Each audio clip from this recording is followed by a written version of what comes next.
अस्सलाम वालेकुम एवरीवन, मैं हूं मोहम्मद तलहा। आप लोग देख रहे हैं तलाश फेस एकेडमी। आज का जो वीडियो लेक्चर होने वाला है उसमें हम वेक्टर्स को ऐड करने का एक बहुत ही ज़बरदस्त मेथड जो है वो समझने वाले हैं, जिसे कहते हैं रेक्टेंगुलर कंपोनेंट मेथड। और जाहिर सी बात है वो है फॉर वेक्टर एडिशन। लेकिन अगर आपने मेरा वो लेक्चर नहीं देखा जिसमें मैंने रेजोल्यूशन ऑफ वेक्टर को समझाया है कि एक वेक्टर को कैसे उसके पार्ट्स में कंपोनेंट्स में रिजॉल्व करते हैं, तो सबसे पहले आप उस लेक्चर को जाके देख लो ताकि आपको समझ में आ जाए कि किसी वेक्टर को कैसे रिजॉल्व करते हैं, उसके कंपोनेंट्स में क्या फार्मूले वगैरह होते हैं। इस लेक्चर में भी डिस्कस होगा पर वहाँ पे इन डेप्थ डिस्कस हुआ था। तो चलिए शुरू करते हैं और समझते हैं कि किस तरीके से ये मेथड काम करता है। सपोज़ कर लेते हैं हमारे पास एक्सेस आ गया, एक्स एक्सेस आ गया और वाई एक्सेस आ गया और पॉइंट ओ आ गया, जो कि पॉइंट ओ है ओरिजिन। सबसे पहले एक वेक्टर v1 सपोज कर लेते हैं और वेक्टर v1 का जो एंगल बन रहा है with respect to x axis वो बन रहा है θ1, ठीक है ना।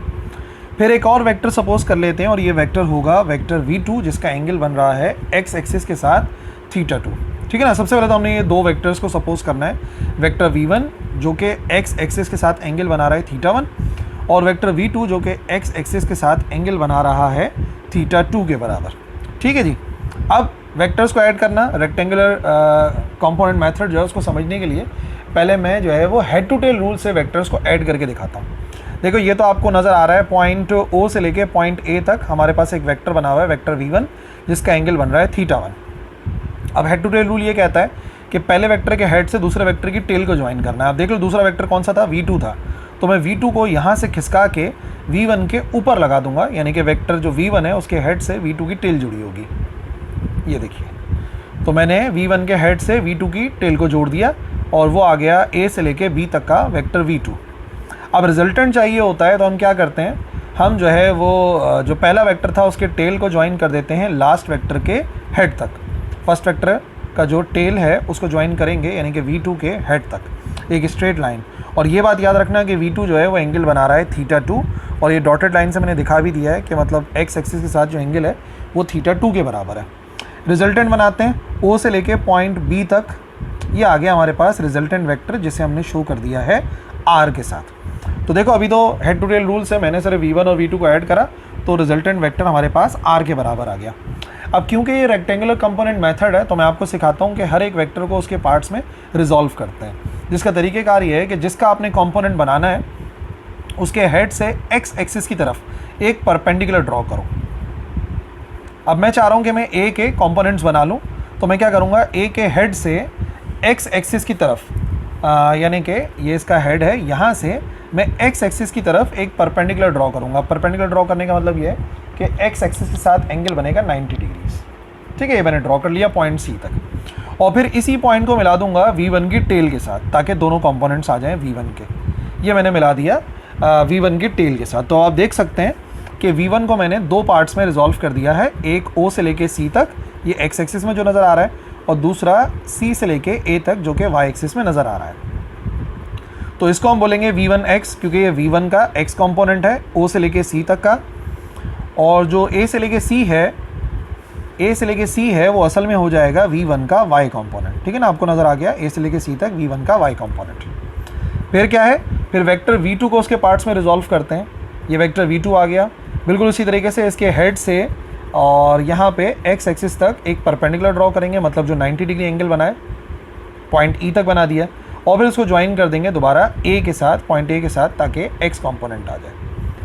तो इस तरीके से वेक्टर v2 के भी दो कंपोनेंट्स आ गए हमारे पास, ग्रीन से आपको नज़र आ रहे हैं। एक a से लेके e जो आपको नज़र आ रहा है ये v2 के बराबर है, a से लेके e तक v2 x के बराबर है, और b से लेके e जो है ये v2 का y कंपोनेंट है, तो ये आ गया v2 का y कंपोनेंट। सही ना, दोनों को रिजॉल्व कर दिया। अब जो रिजल्टेंट वेक्टर r था ज़रा उसको भी रिजॉल्व करते हैं उसके कंपोनेंट्स में। तो तरीक़ेकार तो वही है कि वेक्टर के हेड से x एक्सिस की तरफ एक परपेंडिकुलर ड्रॉ करना है ताकि कंपोनेंट्स नज़र आ जाएं।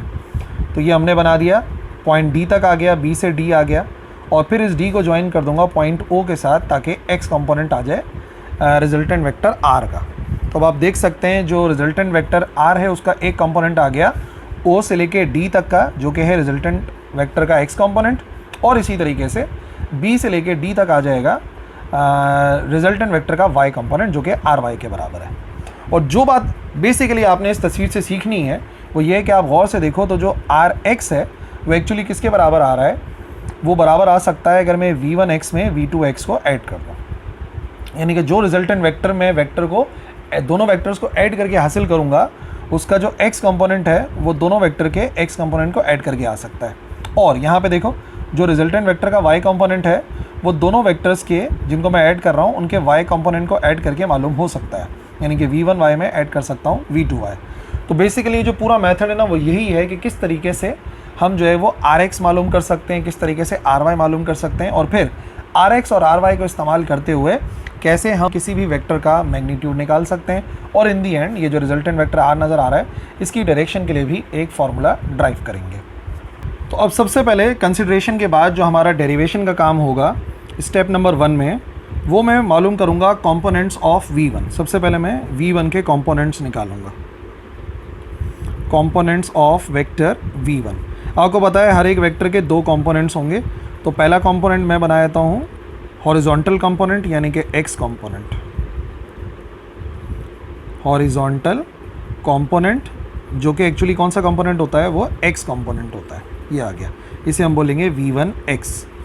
ठीक है, तो अब सिर्फ आप यहाँ पे ट्राइंगल देखें, जो रेड वाला ट्राइंगल है उससे हम मालूम कर सकते हैं x कंपोनेंट के लिए। वैसे तो cos थीटा यूज़ होता है, सीधी सी बात है। सो cos थीटा बराबर होता है बेस अपॉन हाइपोटेन्यूज। ठीक है, 90 डिग्री के सामने वाली साइड हाइपोटेन्यूज होती है, एंगल के सामने वाली साइड परपेंडिकुलर होती है, और जो बच गई यानी कि एक्स वाई एक्सिस वाली वो बेस के बराबर है। सिर्फ रेड वाले ट्राइंगल को फिलहाल आप लोग देखिएगा। देयरफॉर अगर मैं cos थीटा 1 निकालना चाहूँगा तो बेस का मतलब है O से लेके C तक का फासला, और हाइपोटेन्यूज 90 डिग्री के सामने वाली साइड होती है, और इस रेड वाले ट्राइंगल के अंदर 90 डिग्री ये वाला एंगल है, इसके सामने वाली साइड v1 के बराबर है, और v1 है O से लेके A तक। अगले स्टेप में वैल्यूज पुट कर दूंगा O से लेके A तक। तो इसका मतलब हमारे पास cos थीटा 1 का आंसर आ गया। O से लेके C को हम बोलते हैं v1x, और O से लेके A जो है वो बेसिकली बराबर है v1 के। तो इसका मतलब v1x बराबर आ जाएगा v1 cos थीटा 1 के बराबर। सही है, v1 का एक कंपोनेंट मैंने निकाल लिया जो कि x कंपोनेंट है। अब यहीं पर ही मैं आपको समझाता हूँ कि v2 का दूसरा कंपोनेंट भी निकालना है। v2 का दूसरा कंपोनेंट कौन सा कंपोनेंट होगा, वर्टिकल कंपोनेंट। वर्टिकल कंपोनेंट यानी कि v1y का एक फार्मूला ड्राइव करना चाह रहा हूँ मैं। तो cos थीटा यूज़ हो गया, y के लिए sin थीटा इस्तेमाल करते हैं। sin थीटा बराबर होता है परपेंडिकुलर अपॉन हाइपोटेन्यूज। अब आप रेड वाला ट्राइंगल देखें जहाँ पे एंगल थीटा 1 है, तो परपेंडिकुलर यानी कि एंगल के सामने वाली साइड। तो देखो थीटा 1 के सामने वाली जो साइड है वो A से लेके C के बराबर है, A से लेके C तक है, और हाइपोटेन्यूज तो वही है 90 डिग्री के सामने वाली साइड O से लेके A तक। तो इसका मतलब sin थीटा 1 किसके बराबर आएगा, A से लेके C को हमने क्या नाम दिया हुआ है, A से लेके C को हमने नाम दिया हुआ है, इधर देखो ये बराबर है v1y के। A से लेके C जो है वो v1y के बराबर है। तो इधर हम लिखेंगे v1y डिवाइडेड बाय O से लेके A, O से लेके A एक्चुअली v1 के बराबर है, तो यहाँ पे v1 लिख देंगे। ठीक है ना, v1y लिखा हुआ है, थोड़ा सा करेक्ट कर देता हूँ वरना मिक्सअप हो जाएगा। ये आ गया हमारे पास v1y डिवाइड बाय v1, और यहाँ से अगर v1y की वैल्यू को अलग कर लें तो v1y बराबर आ जाएगा v1 sin थीटा 1। ठीक है जी, v1 इधर जाके मल्टीप्लाई हो जाएगा। तो सबसे पहले मैंने पहले वाले वेक्टर के दोनों कंपोनेंट निकाल लिए, उनकी वैल्यूज़ निकालनी x की भी और y की भी। अब हम क्या करेंगे, हम कंपोनेंट्स ऑफ मालूम करेंगे v2। ठीक है ना, अब दूसरा काम हमारा ये है कि हम मालूम करेंगे कंपोनेंट्स ऑफ v2। जैसे v1 के दोनों कंपोनेंट्स निकाले वैसे ही v2 के भी दोनों कंपोनेंट्स निकालेंगे। तो पहला हमारे पास क्या आएगा, पहला हमारे पास आएगा इसका हॉरिजॉन्टल कंपोनेंट। हॉरिजॉन्टल कंपोनेंट का मतलब होता है x कंपोनेंट। जैसे v1 का निकाला था ना, बिल्कुल उसी तरीके से v2 का ही मालूम करेंगे। नाम क्या होगा इसका, नाम होगा v2x के बराबर। अब ये वाला ट्राइंगल देखना है आपने, ग्रीन वाला ट्राइंगल ना, इसके अंदर से वैल्यूज़ आएंगी। तो वैसे cos थीटा बराबर होता है बेस अपॉन हाइपोटेन्यूज। ज़रा देखो ये वाला ट्राइंगल के अंदर बेस क्या है, 90 डिग्री के सामने हाइपोटेन्यूज, एंगल के सामने परपेंडिकुलर, जो बच गई वो बेस है। यानी कि बेस है A से लेके E तक, A से लेके E तक जो है वो बेस है, डिवाइडेड बाय हाइपोटेन्यूज 90 डिग्री के सामने वाली साइड जो कि A से लेके B है। ठीक है ना, हमें ये थीटा 2 वाला ट्राइंगल देखना है, तो cos थीटा 2 आएगा इधर। तो cos थीटा 2 बराबर आ जाएगा a से लेके e किसके बराबर है, a से लेके e आप देख सकते हो x कंपोनेंट है जो कि बराबर है v2x के, और a से लेके b जो है वो एक्चुअली v2 के बराबर है, तो यहाँ पे v2 आ जाएगा। वैल्यूज़ को अलग करेंगे तो v2x बराबर आ जाएगा v2 cos थीटा 2 के। ठीक है, ये कंपोनेंट आ गया। और इसी तरीके से v2 का वर्टिकल कंपोनेंट भी निकालेंगे। वर्टिकल कंपोनेंट, और v2 के वर्टिकल कंपोनेंट को हम क्या नाम देंगे, इसको नाम देंगे v2y का। तो v2y की वैल्यू चाहिए, y कंपोनेंट के लिए साइन थीटा यूज़ करते हैं। साइन थीटा बराबर होता है परपेंडिकुलर अपॉन हाइपोटेन्यूज। ठीक है जी।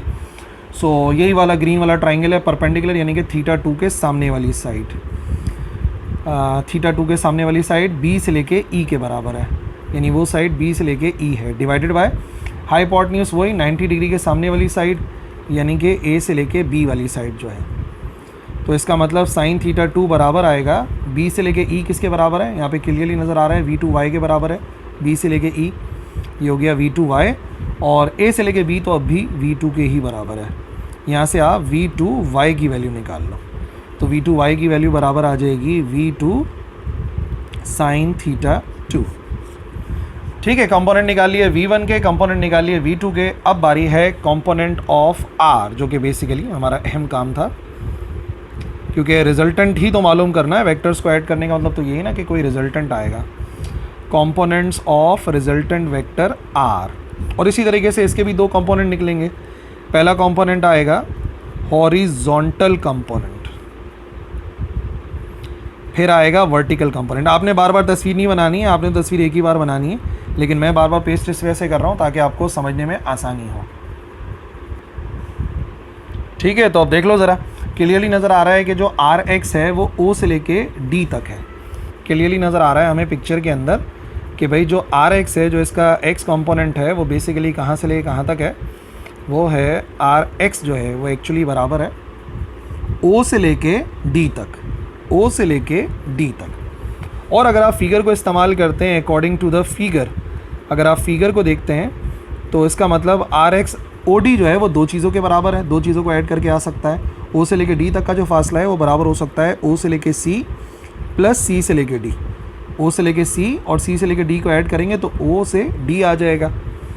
और ओ से लेके सी किसके बराबर है, ओ से लेके सी बराबर है v1x के, प्लस और सी से लेके डी बराबर है v2x के, तो यहाँ पे आ गया v2x। तो rx मालूम कर सकते हैं दोनों वेक्टर्स के x कंपोनेंट को ऐड करके।